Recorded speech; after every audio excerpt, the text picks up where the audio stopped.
Os pontos de Fernando Lima. Boa noite, rádio ouvintes e telespectadores. Cá estamos nós de volta para mais um Pontos de Fernando Lima. Falamos a partir da rádio Savana 100.2. Continuem a acompanhar pelas habituais plataformas sapo.chilling, o YouTube, estamos também no Facebook e aos domingos às 21 horas na televisão independente de Moçambique. Boa noite, Fernando Lima. Semana muito quente. Muito quente e muito turbulenta. E são os temas que vão nos acompanhar neste programa, mas vamos diretamente ao seu fato da semana. Rinocerontes de Kruger transferidos para a Botsuana. São 370 até agora. Estamos a perder esta guerra. Eu penso que sim. As evidências são essas. E o facto de os sul-africanos estarem a transferir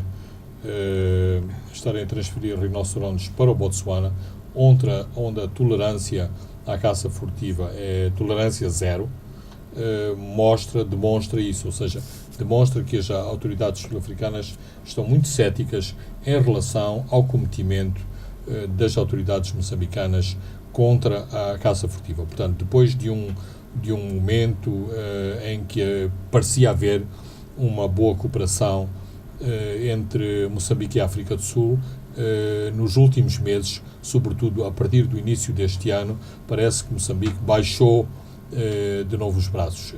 Os sul-africanos dizem que até agora já foram abatidos 370 animais ao longo da fronteira com Moçambique, que os sindicatos do crime continuam a operar a partir de Magude e de Massingir.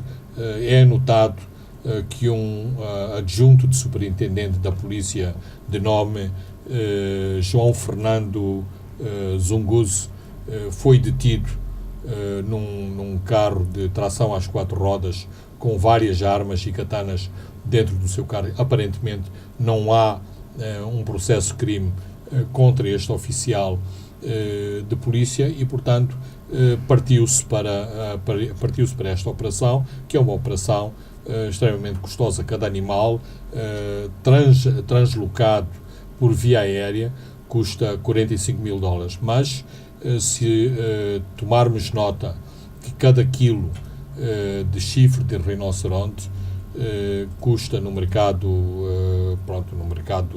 clandestino $100.000, significa que mudar um rinoceronte custa meio quilo do seu próprio chifre, e um rinoceronte pode ter à volta de 7, 8 quilos nos seus chifres.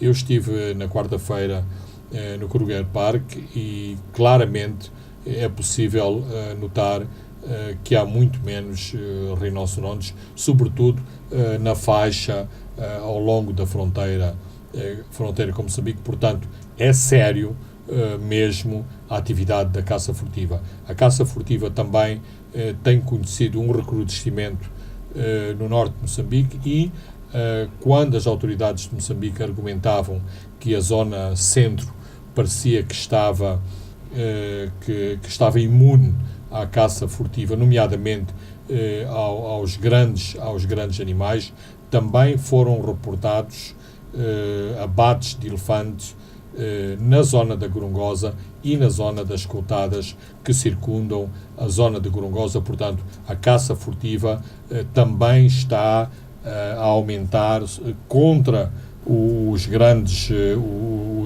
mamíferos, nomeadamente os elefantes, na zona centro, que era considerada uma zona que de algum modo estava um pouco isolada da caça furtiva no que concerne aos grandes animais, porque a caça furtiva para os pequenos antílopes sempre existiu. Aliás, é controverso se lhe devemos chamar caça furtiva, uma vez que faz parte da própria tradição da população caçar com laços os pequenos antílopes, que são parte importante da dieta alimentar da população da zona centro de Moçambique.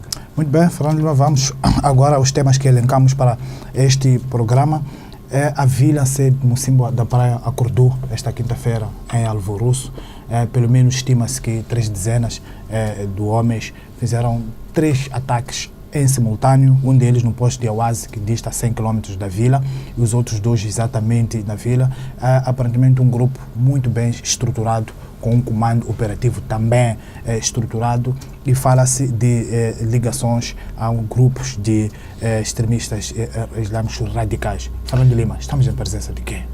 Bem, em primeiro lugar, eu tenho acompanhado este fenómeno há vários anos, e há vários anos que leio material de investigação e material de teor académico que é produzido em relação à influência do Islão radical em Moçambique. Concretamente em relação aos factos reportados quinta-feira e sexta-feira. Trata-se de elementos de uma organização bem conhecida na região e aparentemente em todo Moçambique, que responde pelo nome de Swalisuna ou Al-Suna.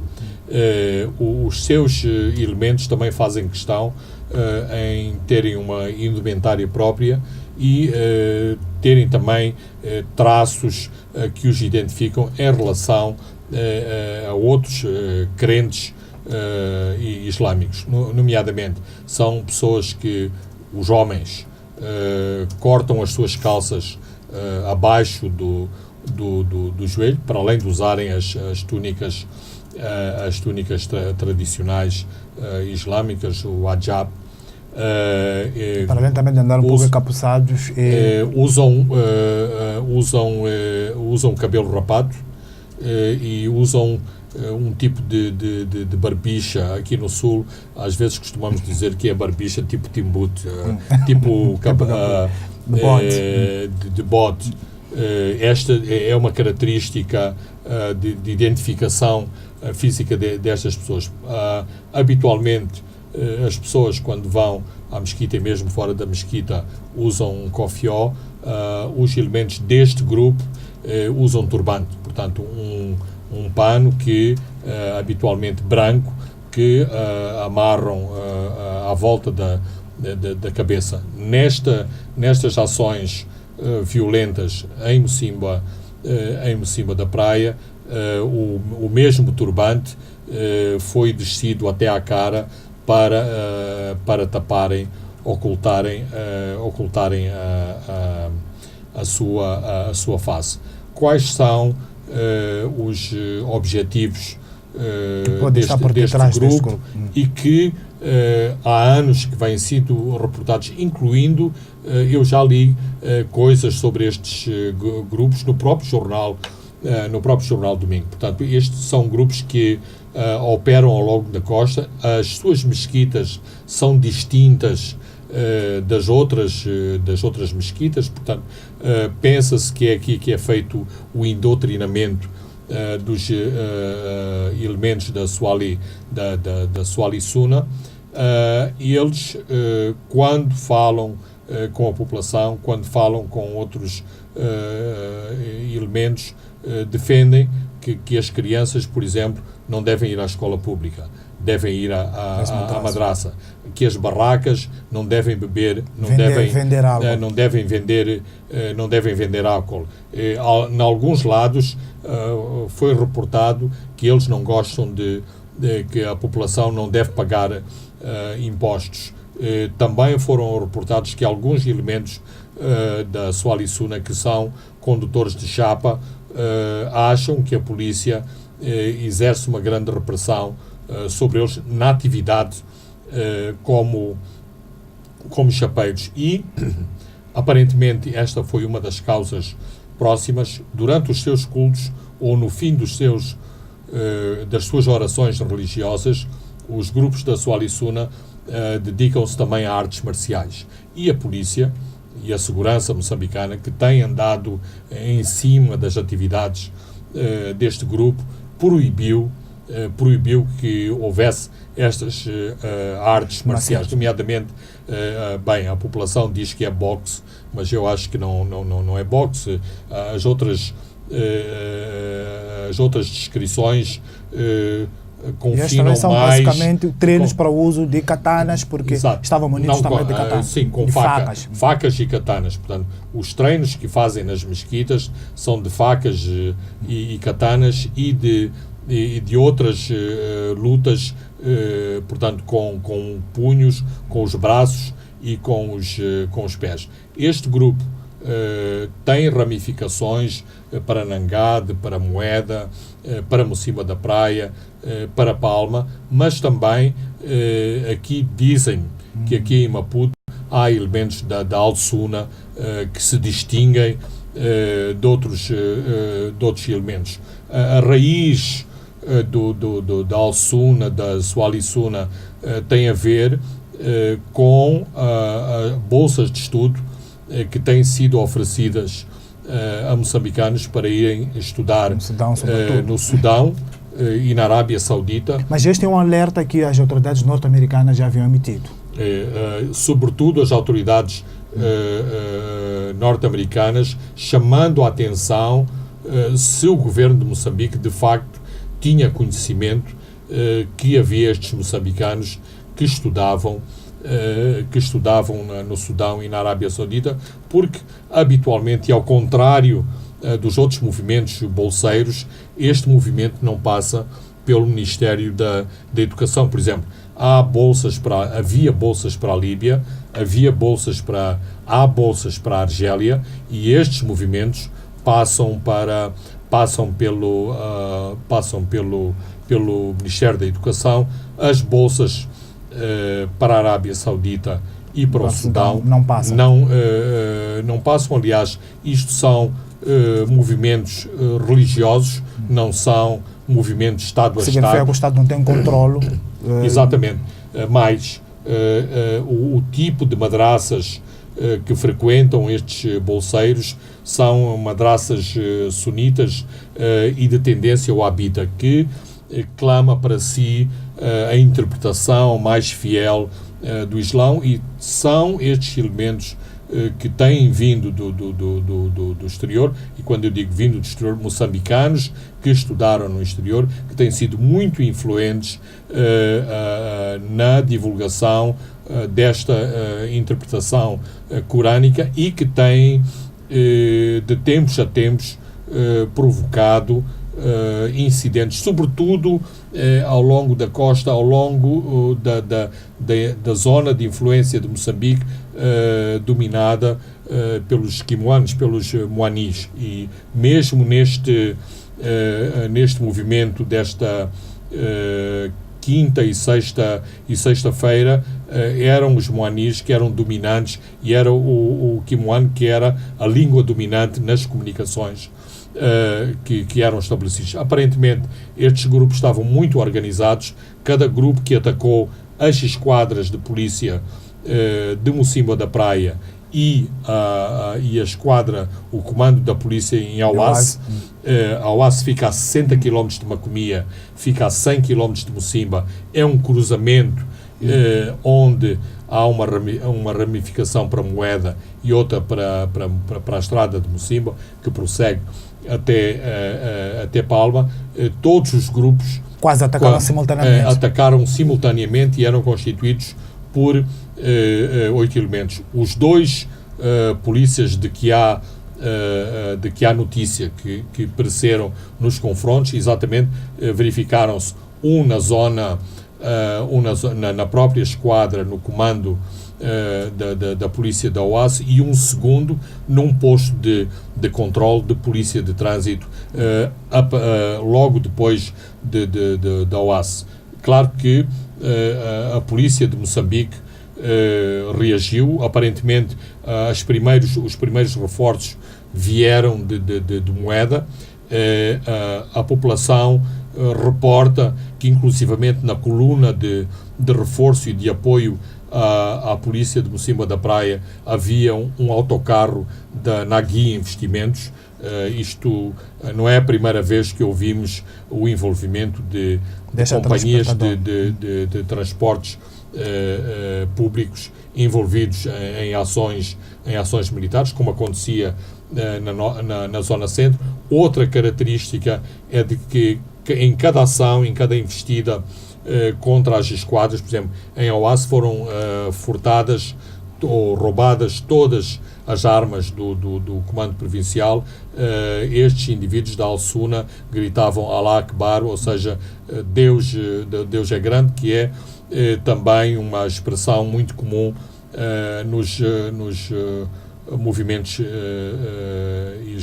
islâmicos. Portanto, há uma clara identificação de quem é o grupo, de onde vem o grupo, das suas origens, das confrontações que têm havido nos últimos anos nesta região com este tipo de elementos. Haverá alguma explicação para os ataques cingirem-se apenas a alvos militares? Porque das indicações também que há que não se viciavam a população. O ponto, e segundo os elementos da Al-Suna que falavam com a população e faziam questão, por exemplo, o polícia que foi abatido em Awaz estava acompanhado de uma mulher, aparentemente a sua namorada. O polícia foi abatida e a namorada foi deixada seguir. Eles dizem que estão em guerra com a polícia e com o governo de Moçambique. O governo de Moçambique que não aceita as suas reivindicações, a polícia porque é o braço da lei que tem habitualmente feito detenções seletivas entre a Al-Suna, nomeadamente entre os líderes religiosos que advogam estas ações de não se respeitar a escola pública, de não se consumir, de não se consumir álcool, de não se pagarem impostos. Mocímboa da Praia é um distrito anterior a Palma, onde é a base de todas as operações de gás. Mocímboa da Praia é também a base, uma vez que é a maior pista de aviação. Sim, tem um aeródromo que existe neste momento próximo à Palma. E que impacto, estamos próximos do primeiro gás sair, que impacto é que isso pode ter? Este ataque é terrível em termos de mensagem. Esta semana, por exemplo, a Ministra dos Recursos Minerais fazia uma cerimónia muito publicitada sobre a prospecção de gás e petróleo no delta do Zambeze. Ora, praticamente esta notícia foi ofuscada com os ataques em Mocímboa da Praia, ou seja, isto manda um sério aviso à Eni, à ExxonMobil.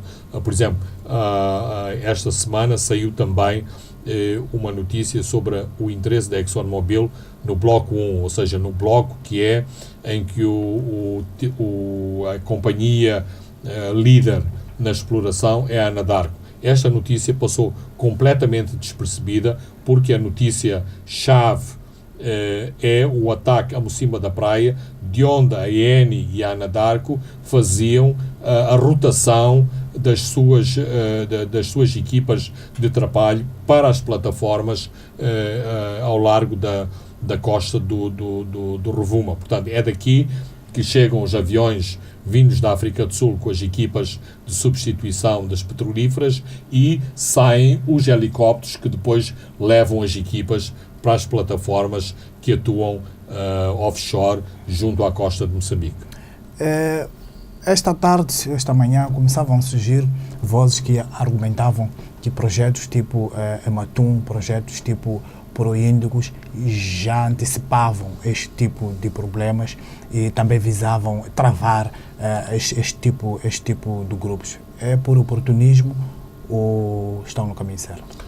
Não, geoestrategicamente é uma visão correta.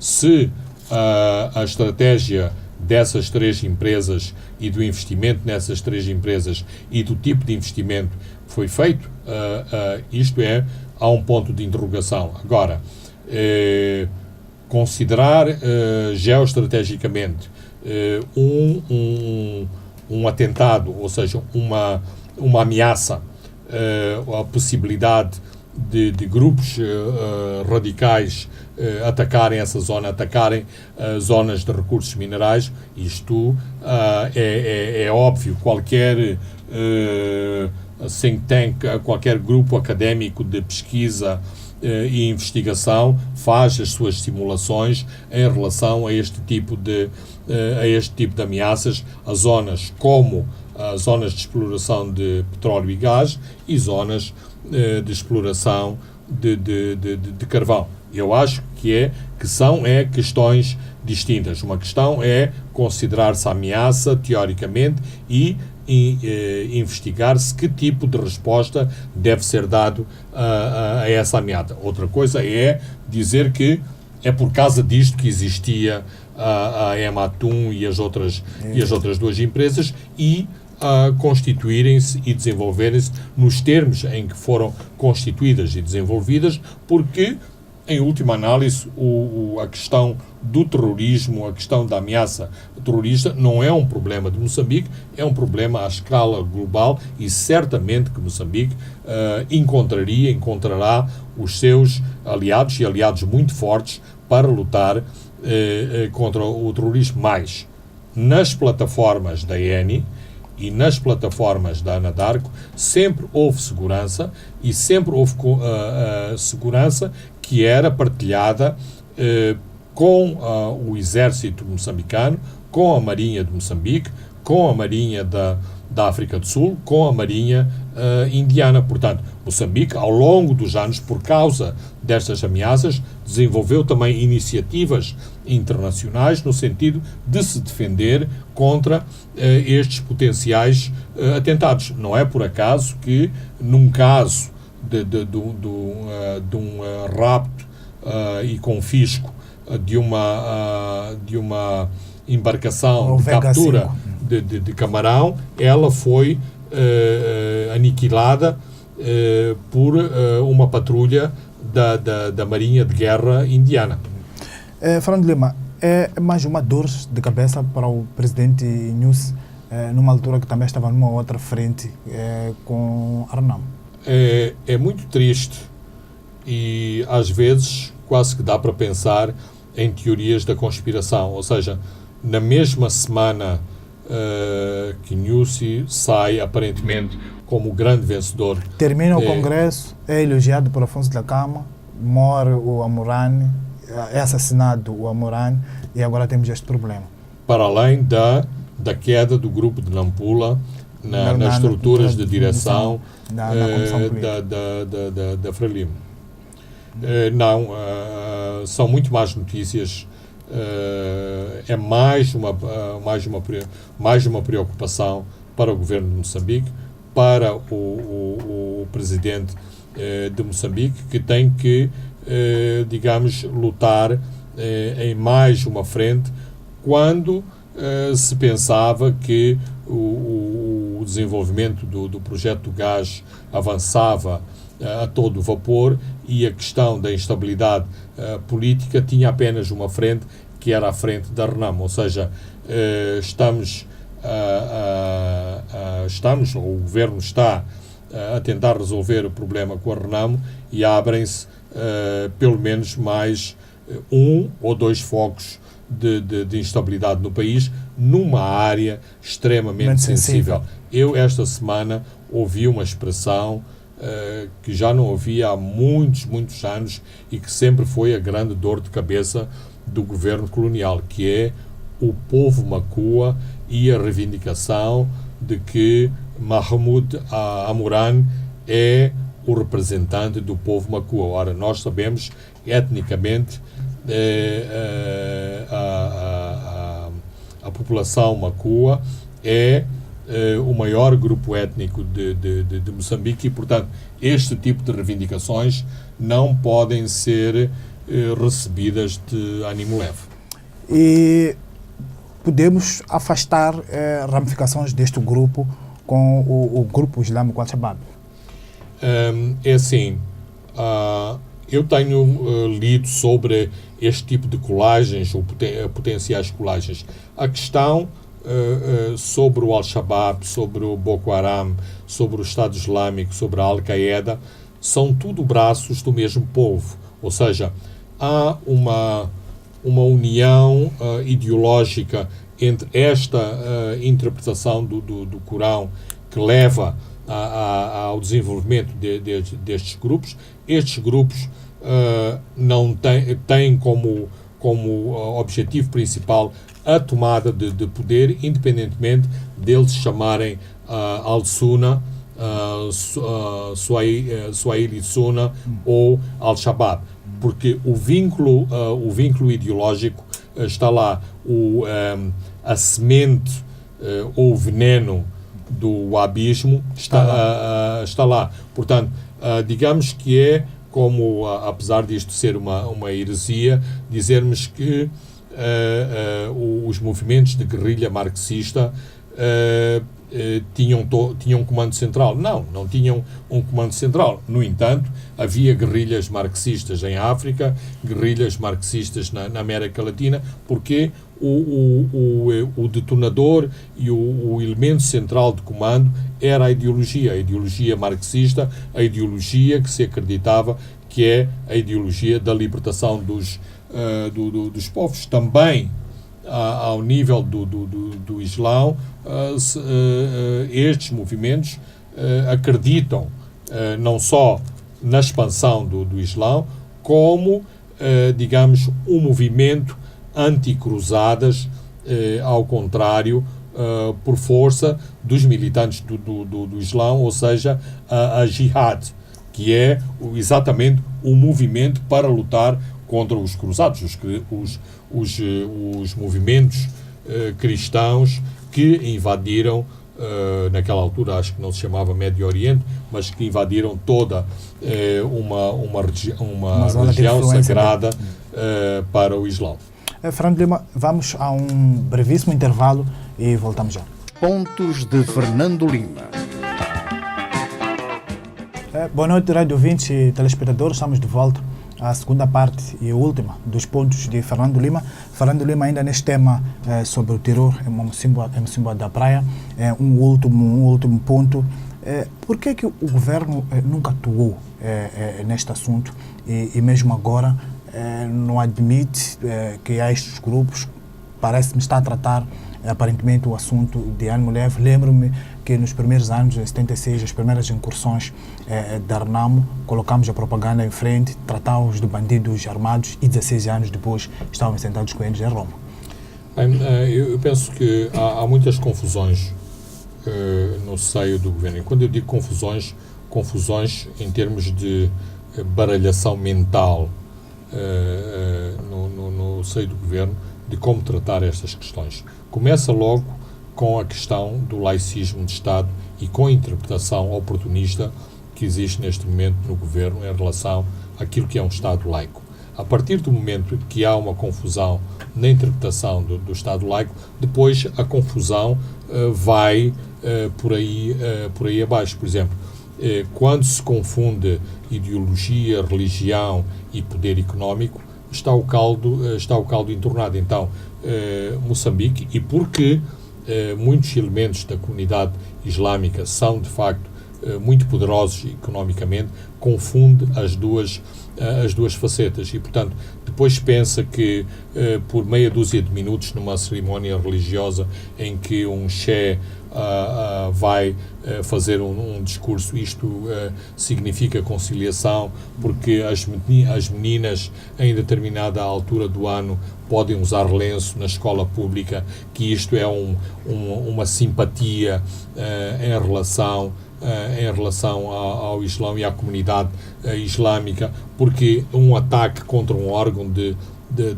informação significa marcar pontos e ganhar pontos em relação à comunidade islâmica. Então, há esta confusão e o governo não tem uma posição firme e clara, mas nestes incidentes, claramente a polícia está a tentar desideologizar estes ataques quando eles são eminentemente ideológicos. Os órgãos de comunicação do Estado, mesmo não estando aparentemente coordenados, têm evitado usar expressões conotadas religiosamente, ideologicamente, para dizer homens armados, bandidos armados. Ora, nós sabemos que no passado essa fórmula também foi uma fórmula errada. Portanto, é bom enfrentar-se o touro pelos chifres e não andarmos com estes maneirismos mais.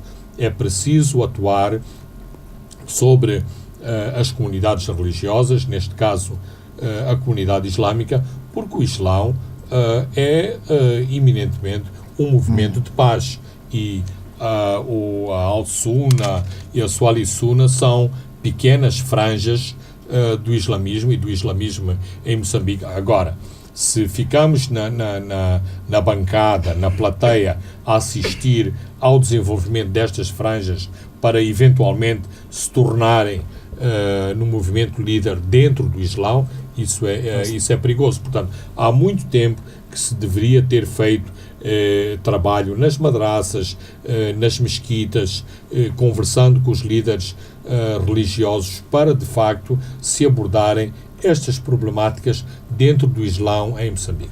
Fernando Lima, vamos ao o segundo tema, tem a ver com o assassinato de Mahmoud Amoran, o edil de Nampula, no dia em que comemorávamos 25 anos do Acordo Geral de Paz. Era assassinado barbaramente Mahmoud Amoran, um dos mais respeitados edis deste país. Lembro-me que neste programa, quando conversávamos, Fernando Lima dizia que Mahmoud Amoran colocou a cidade limpa e se concorresse como independente, já que o divórcio com o MDM era inevitável, ganharia. É um golpe muito duro ao Estado de Direito, Fernando Lima. Completamente.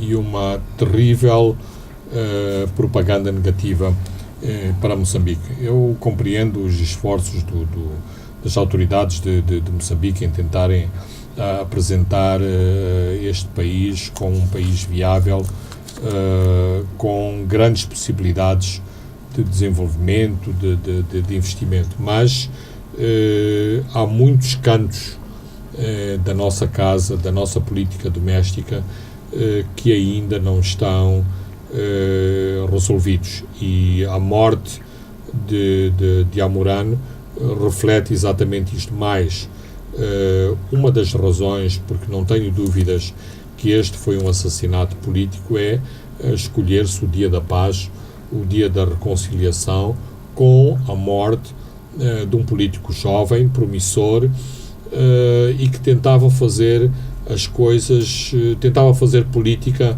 de uma forma diferente. Aliás, é interessante ver as agências internacionais qualificarem o atentado como morreu em Moçambique político anticorrupção. Acho que isto diz muito de como era visto internacionalmente, entre os meios diplomáticos, a figura de Mahmoud Amoran. Muitos não dissociam este assassinato das inteligências que ele tinha com o MDM, mas também o edil anticorrupção, que acaba de se referir nele agora, também pode ter perturbado alguns grupos de interesse, alguns grupos que têm negócios ali em Nampula, e esses grupos terem aproveitado essas inteligências para o assassinar e desviar o foco.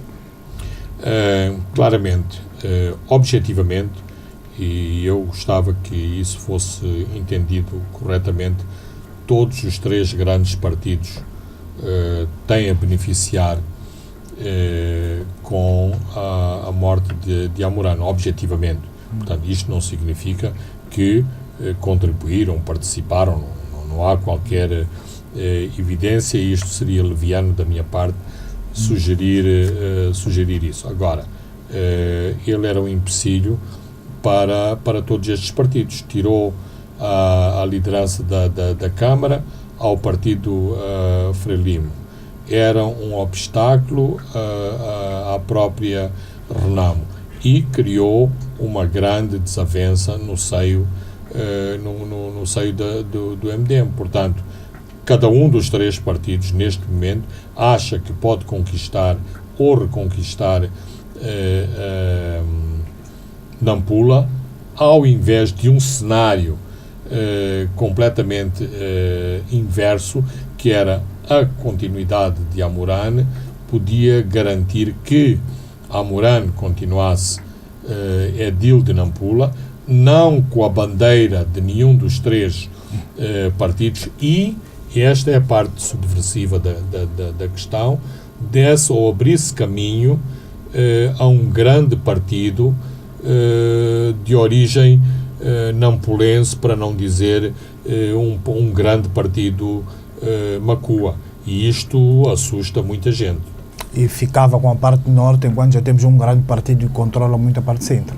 Ora, aí está aquele tipo de coisas que só dizemos a meia voz e que fica um bocadinho complicado dizermos com todas as letras, porque, em última análise, isto vai contra o ideal de nação, vai contra o ideal de não regionalismo, de não etnicismo e de não tribalismo. Mas, muitas vezes, as políticas também passam, ou a política também passa por estas componentes, e se queremos fazer uma análise ampla e abrangente, não temos como não enfrentar este tipo de situações e estas componentes de que se faz a política. E este também vai ser mais um crime que vai morrer, vai desaparecer sem nenhum esclarecimento, como aconteceu com vários outros. Eu espero que não. Eu espero que não, porque seria importante para o governo, que se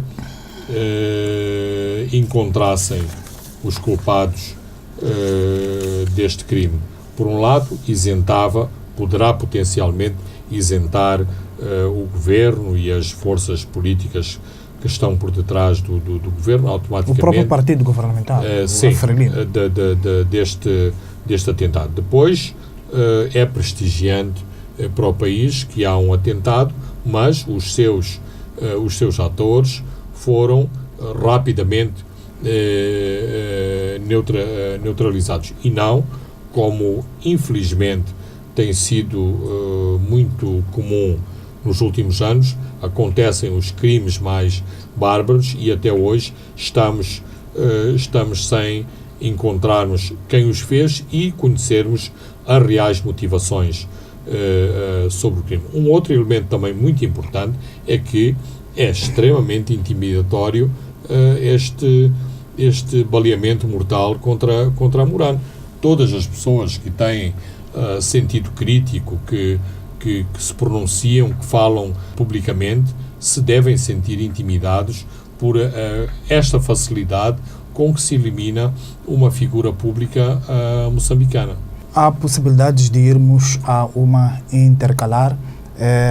A Mourane tomou posse no dia 7 de fevereiro de 2014 e o seu mandato termina no dia 6 de 2019, significa que termina dentro de 16 dias, e a Lei 2/97 diz que não há uma intercalar quando for igual a 12 meses ou menos, mas agora parece-me que é mais. A Assembleia Municipal deve comunicar o Ministério da Administração Estatal e Função Pública, o Ministério da Administração Estatal e Função Pública, por sua vez, o Conselho de Ministros, e dentro de 30 dias o Conselho de Ministros tem 120 dias já para marcar a eleição intercalar.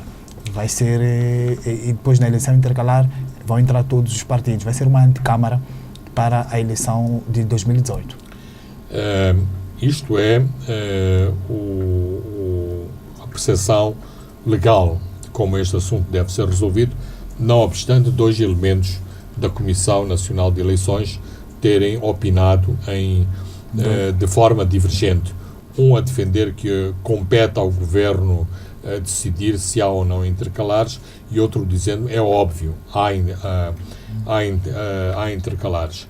Eu acho, e talvez seja muito idealista esta minha visão, que os três partidos, tentando refletir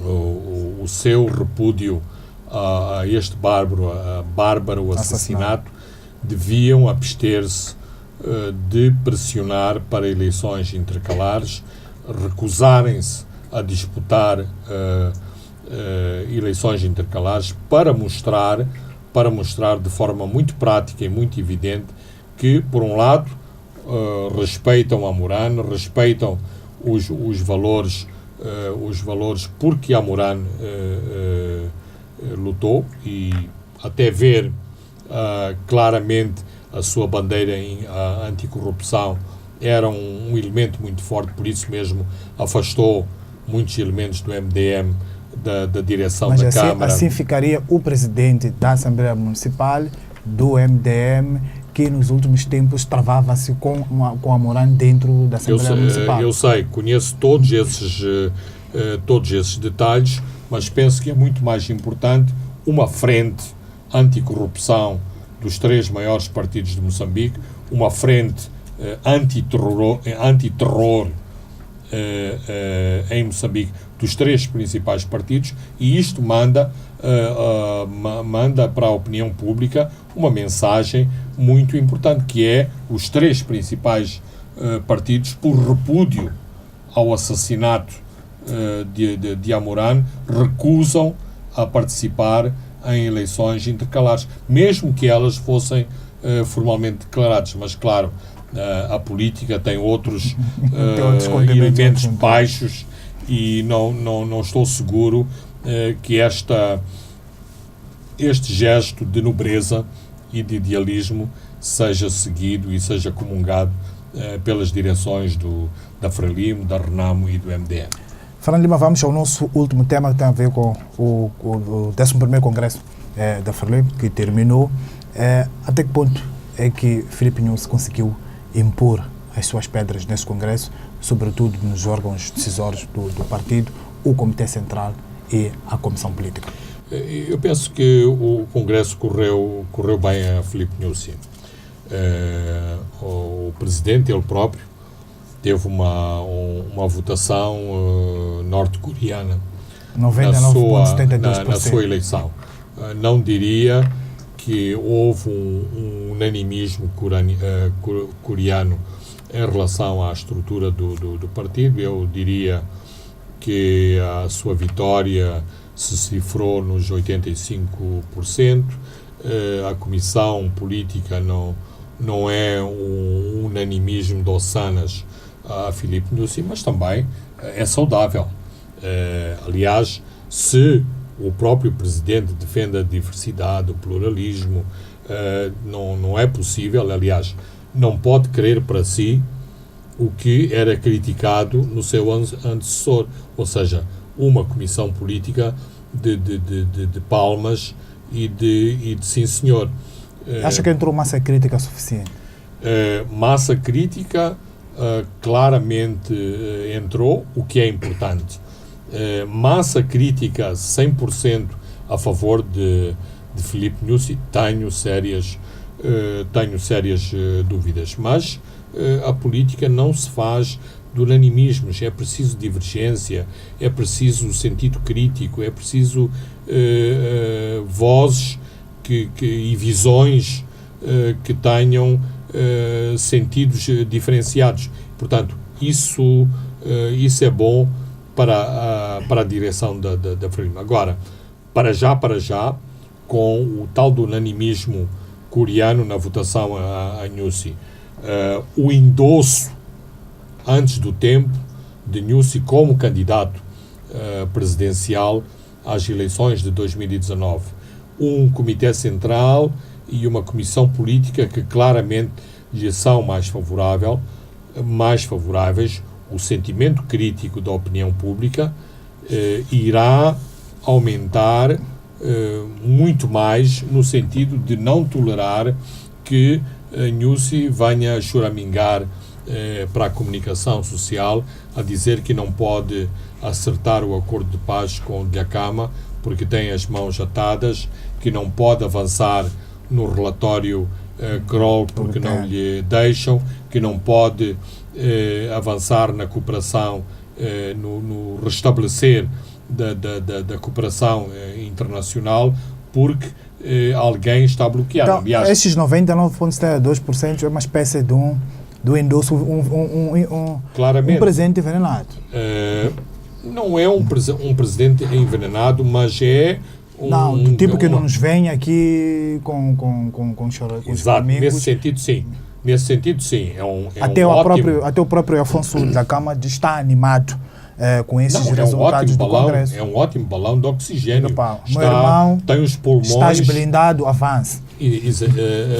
Exatamente. Agora, eu anotei as palavras do Presidente falando com os diplomatas que têm que abrir novas frentes e resolver estes imbróglios que Moçambique tem com a diplomacia e, sobretudo, com a diplomacia ocidental. Ora, o Presidente sabe muito bem qual é a chave para resolver esses problemas e, portanto, os diplomatas podem e devem fazer o que sabem de melhor para abrir as portas, para terem as portas mais abertas nesses países onde exercem os seus mandatos e os seus cargos, mas é preciso um comando do Governo Central para que determinadas questões sejam resolvidas, nomeadamente este fincapé que mantemos com a comunidade internacional e que nos bloqueia o investimento externo e a cooperação e a ajuda internacional, que também é muito importante para o desenvolvimento de Moçambique.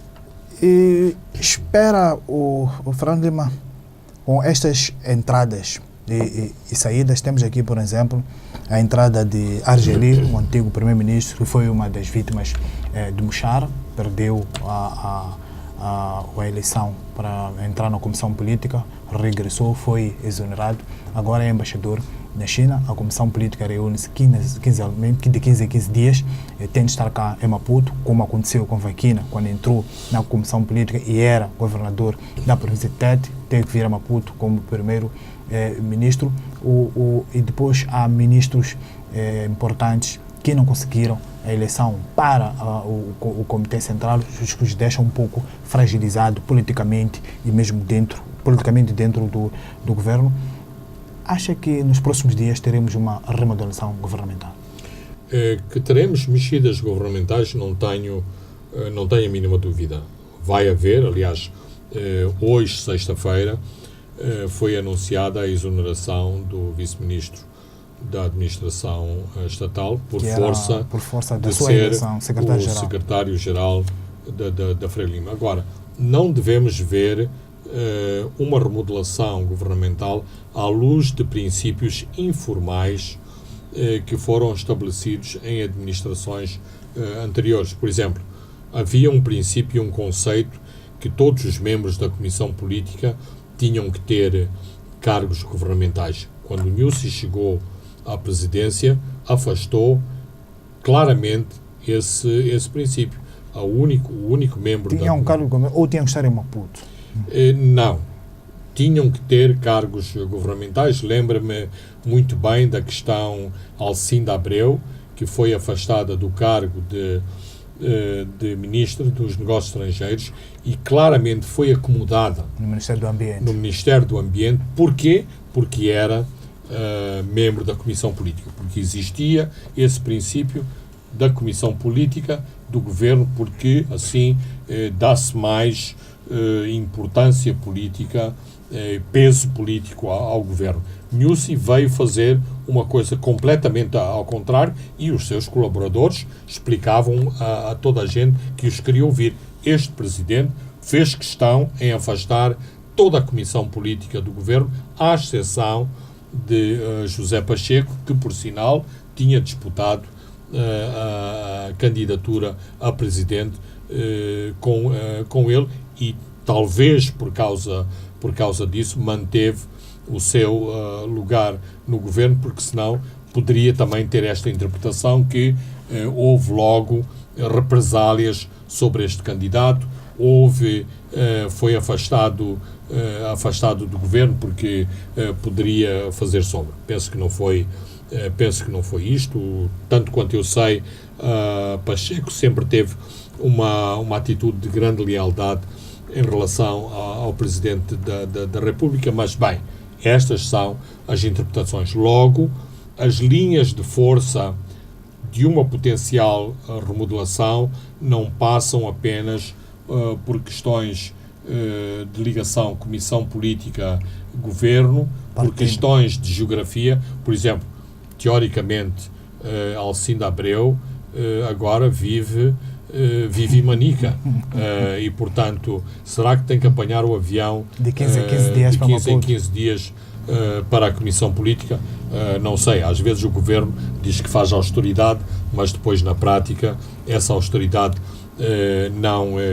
não existe. Mas teremos que ver isso. Mas eu não andarei longe da verdade se disser que a remodelação vai ter sobretudo em conta o mexer de pedras que causam insatisfação ao Presidente em função do seu atual desempenho no Governo. E que esta é uma oportunidade boa para se mexer no Governo, porque tem esta justificação, uma vez que também existe outro princípio que tem sido um princípio importante em relação à atividade governativa, que é os ministros são escolhidos para um mandato e o mandato são 5 anos. Claro que isto não é um princípio de ouro, não é um princípio inquebrável, mas tenta-se ao máximo respeitar isso e, ao fim dos 5 anos, faz a avaliação. Mas Nyusi também já nos veio demonstrar que, quando não está mesmo satisfeito, faz essas alterações. Por exemplo, toda a política dos vice-ministros, se Nyusi tivesse que fazer um novo governo hoje, tenho sérias dúvidas se teria povoado os ministérios de vice-ministros, a maior parte dos quais têm lugares ociosos, são muitas vezes boicotados ou postos à sombra pelos titulares dos cargos. Muitas vezes são vistos como tentando ganhar experiência para eventualmente ascenderem a ministros. Portanto, há uma grande incompreensão em relação a este lugar de vice-ministro e, por outro lado, também sejamos realistas e objetivos. É mais um gasto em mordomias de Mercedes e de casas e de per diems e telefones e serviços que são precisos atribuir a estes indivíduos, que são um peso substancial no aparelho de Estado, porque quando chega à parte das remunerações, nenhum desses vice-ministros desempenha papel de militante. Quer receber de acordo com aquilo que está estatuído e com aquilo a que tem direito. E as visitas ministeriais que o Presidente fez também vai ser determinante nesta equação? Tenho quase a certeza que sim. E aí, em função das mexidas, poderemos ver se sim ou não estas visitas foram determinantes para as mexidas que vão ser feitas nas próximas semanas. O secretário-geral, um antigo primeiro-secretário da província de Gaza, e um cinzento também como vice-ministro no Ministério da Administração Estatal e Função Pública. O que é que se espera dele? Bem, eu tenho uma perspectiva e interpretação muito herética em relação a estas duas escolhas. E a minha interpretação é que o partido e a atividade do partido deixa de ser, digamos, o sol do meio-dia da política moçambicana. A atividade governativa, sim, vai ser muito mais importante. A pressão pelos resultados em relação à atividade governativa, sim, vai ser central e determinante. E claro que é importante o partido a que faz ganhar eleições, a máquina do partido a que faz ganhar eleições, a que mobiliza os militantes para o voto. Portanto, não estou a dizer que o partido não é importante, mas claramente, quanto a mim, o partido não está no centro das atuais preocupações. E o próprio Presidente Nyusi faz questão de separar as águas. É a minha interpretação pessoal que sim, que essa é a sua perspectiva. Fernando Lima, chegamos ao fim de mais pontos. Eu sou o Francisco Carmona. André dos Santos encarregou-se da parte técnica. Nos vemos de hoje a 7 dias. Pontos de Fernando Lima.